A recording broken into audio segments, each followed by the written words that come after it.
This next mandatory step is to install a version of Google Chrome on your system.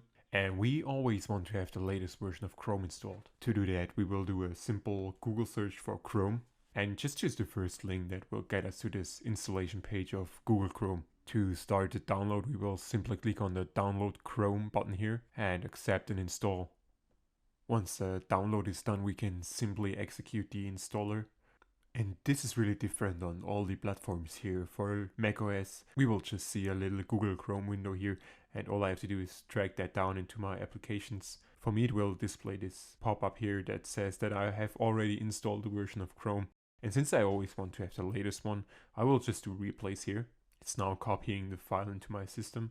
And for you, it might be some different installation, but that doesn't matter as long as you install the latest version of Chrome. Once installation is done, we can just do a quick check if Chrome is installed and working, and if we execute it, we can see that it opens up. In the next lesson, we will install one more tooling, which will be a code editor, and after that we will be ready to install InstaPy.